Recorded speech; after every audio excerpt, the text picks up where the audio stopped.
Hey, pussy, are you still there? I actually admire that you can actually be this fake. And like when the TV comes on, how you can just change. You're the scum of the earth. You don't doubt me, I couldn't do it. The oath that I couldn't do it. Look at me now. Lebanon, headshot, that's it. Yo, what it do, boy? what's happening, man? Welcome back to another episode of Over the Octagon, fresh off of UFC Vegas 87, Rosenstrike versus Gaziev. Yeah, we can get into a little recap of that. We got a big day of recordings planned.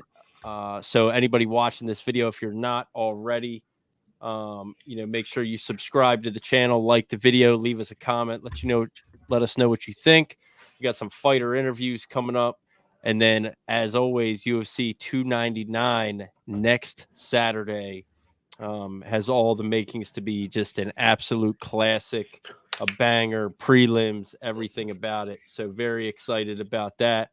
But yeah, let's talk about UFC Vegas 87. Let's recap that a little bit. For anybody that didn't watch or that did watch, let us know your thoughts in the comments. But the thing that stuck out to me the most, man, we had a bunch of undefeated fighters on this card. Couple of them lost their zeros, right? Just one. Basharat as well. Basharat on the prelims. Oh, yep. Okay. Yep, the Afghanistan fighter Basharat lost the decision to Ayman Zahabi. And then your main event, Rosenstrike beat Gaziev. Now, Gaziev had a lot of hype coming into this, was the favorite. Like Gaziev may have gassed out. Yeah, I think he gassed out, brother. And I've never seen – no, I shouldn't say I've never seen it. I definitely have seen it. I didn't expect him to quit in the corner. Yeah, well, based on, because obviously I was gone all day yesterday, so I was kind of like keeping up the best I could. Mm-hmm. And then I came home and rewatched a lot of it, but he was trying to say like he couldn't see, like, yeah, which, I mean, sure, but like he showed no effort to like try. He quit. He quit. So he essentially quit. Exactly. Yeah, he quit in the corner. Really disappointing, and I think a sobering and humbling moment for him. Rosenstrike is the 12th ranked heavyweight. No. Heavyweight's not a super deep division. I mean, I guess if you, it's not a super deep division of like dominant heavyweights. Like it's not a very talented division at all. Yeah, no. So it's a lot of guys who have heavy hands who are just big dudes that can bang. Right. And then any fight could go either way. You don't have many Tom Aspinalls or John Joneses or Cyril Gons in the heavyweight division. So right. So if you can't, my point in even saying that is if you're quitting in the corner against the number 12th ranked guy, man, I think it's gonna be tough moving forward. For Gaziev, and I think he got big time fraud check. So if we're looking at fraud checks, we brought out a couple weeks ago, I mean this is one of the biggest ones right here. That's definitely is taking that zero off of someone, especially.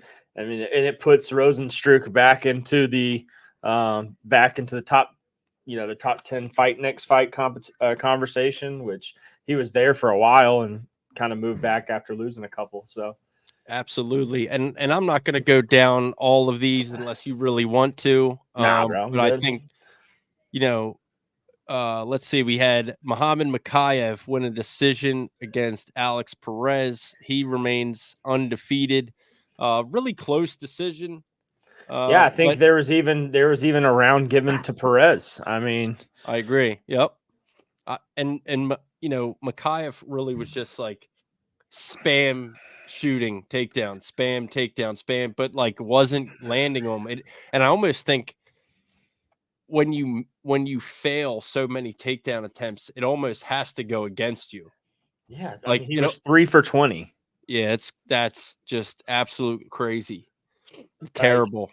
I'm just gonna say this. Like, I know you guys talked about it earlier, but if you're undefeated and you can barely pull out a 3-round decision against a guy like Alex Perez, who one is a dominant wrestler. He's great, but fights very rarely, has pulled out of many fights before. Mm-hmm. And you're like going on stage expecting a title shot. Like, I feel like what you did yesterday was not deemed worthy of title shot. Maybe top 3, but not a title shot right off the jump. No, I think you need to prove yourself. There's many of other guys below you who have proven themselves. Yeah, I mean the flyweight division can get a little shallow, so I think that's what even puts him on such a short list to be in that conversation. Sure. But yeah, I mean, like he's got to beat like a Kai Kara France or we Amir just Albazi saw is the one. Amir Albazi, Brandon Moreno, Brandon Moreno. He to take away from Brandon Moreno's reign. I mean, yeah, he just lost a close decision to Brandon Royval, in my opinion. Wasn't and to be honest, I thought Moreno won that fight, but that's just me. Sure. So to take a guy who was a dominant champ like Moreno and just say like a guy who's 12, yeah, I get he's 12-0, but I mean, his best win to date is Alex Perez, and he lost a round to him and only got 3 takedowns, and he's supposed to be like this elite grappler guy, Yeah, I agree. And like I said, I think when you go 3 for 20, it actually like hurts you. The 3 that you got, it's like, all right. And because his striking is not bad. I mean, he was having some success striking. Sure. And so it's just, I don't know, something about it felt off to me. I know, everybody has excuses when they have a bad performance and whatever, but I don't know if was hurt or it just didn't look right. Yeah, it but looked mad murky though. If you think about it though, that's his. Yeah, he's undefeated, but that's his second bad performance in 3 fights. Right. I mean, he almost lost to Filo. He almost got leg locked, and I mean, and yeah, he came back and won, which respect to him for coming back and winning that fight. But like you're getting close wins against guys who were, not even top 10, and yeah. You're jumping up. I mean, I get it. You're undefeated, sure, but I think we're starting to get to this point in MMA where we see someone 12-0 and we automatically think that they're just fucking God's gift to the martial arts. When in all actuality, and I know this is I'm gonna say this, and this is not normal for me to say, but you have a guy like Khabib who did go 28-0, like 29, yep, 29-0. I'm sorry. So that's double this guy's record plus some. So like that is what you would recognize as an undefeated fighter. Like there's so many 12-0s out there now. Like it's almost like becoming normal to see 12-0. We have Vitor Petrino 11-0, Yeah. Where's his, oh, you're undefeated, let's push you to a title shot. Like, come on. Yeah. Like we gotta stop looking at the zeros and just start looking at the performances. And I didn't think he performed good enough for a title shot. So I do agree. I do agree. And that brings us to our next undefeated fighter on the card, Umar Nurmagomedov. Sure. Fought Baksat Almakan, young kid from Kazakhstan, came in 11-1, but made his UFC debut. Against a savage. Yeah, I don't know if there's any harder UFC debuts than the one Baksat just had. And he got respect to him because his stand-up game is incredible. Sure. Umar did not want to see him on the feet. Nope. But his wrestling was terrible. Umar really dominated. I would have liked to see a finish from Umar instead of the decision. But, I mean, dude, those scorecards were crazy. There was a 30-25 and a 30-26. Yep. In those scorecards. I mean, for a 3-round fight, like that's just, I mean, he dominated Baksat. But, hey, if we're gonna be honest though, that first round, if Umar was not a good wrestler, Baksat would have won that fight because he clipped him hard and he was rocked bad. Yeah. And if he wasn't able to get that single leg and be as good of a wrestler as he is, he may not have survived that first round. Well, and you know what's interesting about that, and since you kind of caught some of this stuff on the back end, you may not have saw this, but they asked him about that. DC asked Umar about that at the end of the fight, in his Octagon interview, and Umar was out. Yeah. So he was out, came to, and he said, "Oh, I guess I'm in on a takedown." That's crazy. That's crazy. So, like, he clipped him, knocked him out, or maybe whited out a little bit or something, and then came back and his legs were there, so he grabbed his leg, like, "Oh, I guess I'm in." I mean, we kind of called that though. I mean, we said that going in that Boxot had a puncher's chance this whole fight. I don't think Almacan is finished at all. Like, you just fed him to the fucking lions and of he the bantamweight survived division. 3 rounds without getting finished. Yeah, I mean, he got beat up, but but he's really young too, so I expect to see him again and to see some of those highlight KOs that he's already had in his career. I think Almacan can definitely deliver some more highlight knockouts and TKO performances in the UFC. I'll say this, and before we move to the next one, because this is going to feed into the next one. I was going to say he's going to be a scary guy KOs to stand and bang with. Boxot is in the future. Yeah. And another guy that's scary to stand and bang with is Steve Ervick, dude. Absolutely. Yeah. So speaking of highlight knockouts, Steve Ervick's boxing is crisp as hell. It's so nice, bro.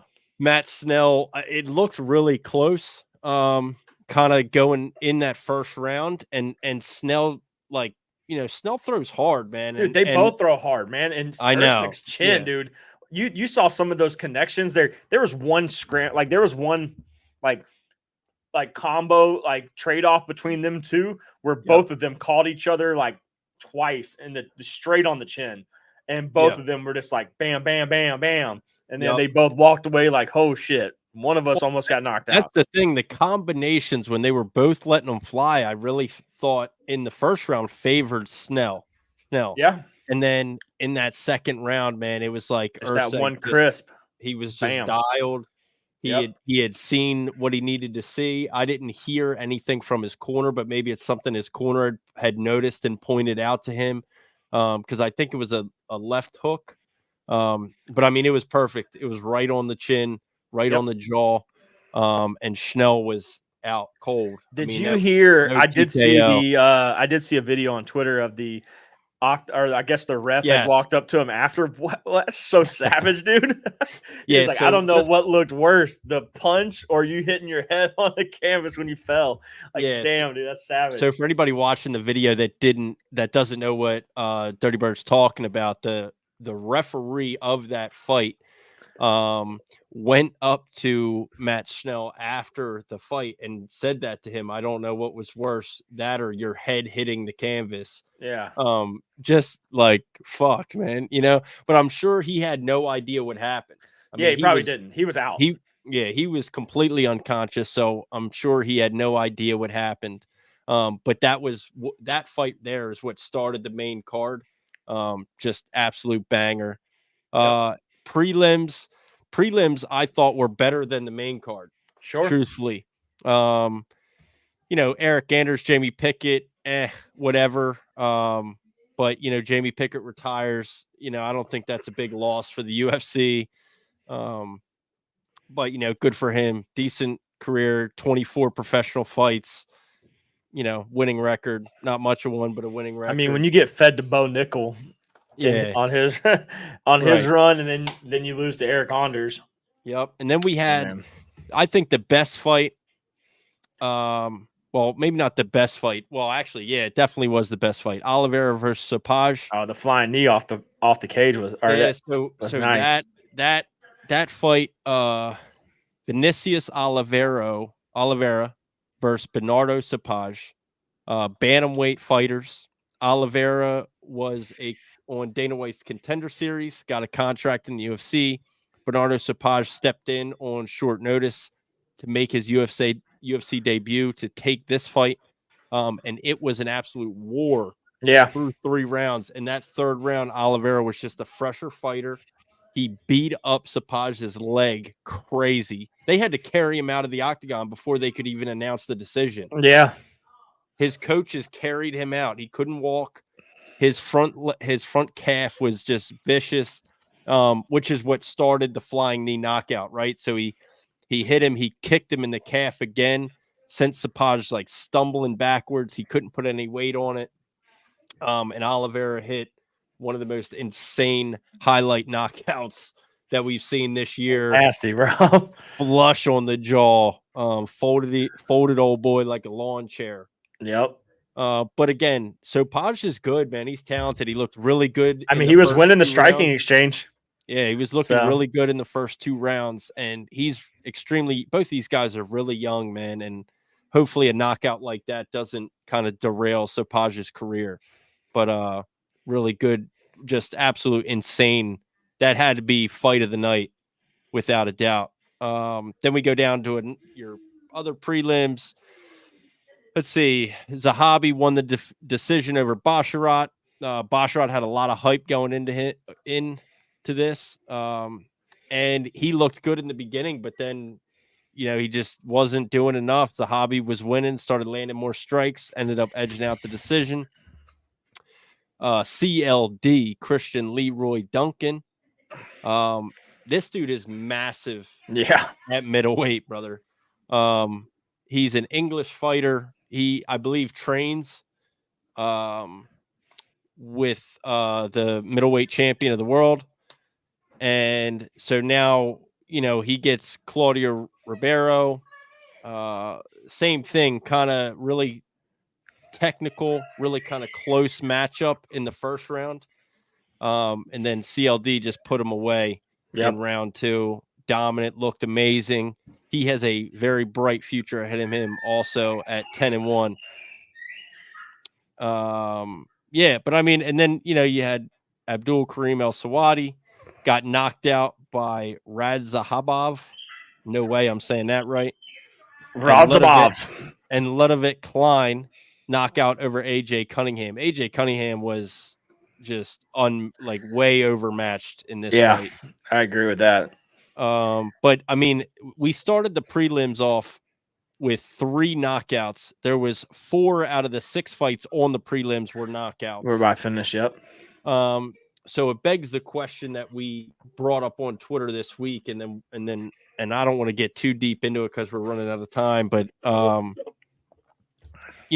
is it better for the UFC to put these cards together that maybe seem less attractive to your casual fan base, and have less of them and then stack more quality fights later? Or is it better to just have more fights, more cards, more fights, more people getting seen? And I think, if anything, the prelims alone on this showed us that the more fight nights and the more Saturdays we get to watch UFC, the more entertaining and the better it'll be. Yeah, I will never change my stance on that. We've seen it time and time again. Where we think a card is going to be trash. Oh, this sucks. Look at this. This is stupid. And then you end up just seeing ridiculous knockouts and highlights. So, I mean, it's just people wanting to see big names. It's as simple as that. I mean, if you want to watch martial arts and fighting, I understand when people are like, well, why don't you just watch the other organizations? Well, the other organizations aren't on every fucking Saturday or every week like the UFC is. One FC's on. We watch that on Fridays, and then we get UFC on Saturdays. It's like, why would anyone want less? I don't know. I can't figure that out. It doesn't make sense to me. If you think that the UFC should do less events and shouldn't have these fights like they had last night, leave us a comment and tell us we're fucking idiots on that one too. And tell us why, because I can't for the life of me figure out why you would want to have less of these fights. Exactly. You had so many amazing fights. I don't know why you would want to see less of it. No one wants to go back to 2000 when we had 7 events a year. No. The more the better, man. And the more opportunity to showcase fighters. For sure.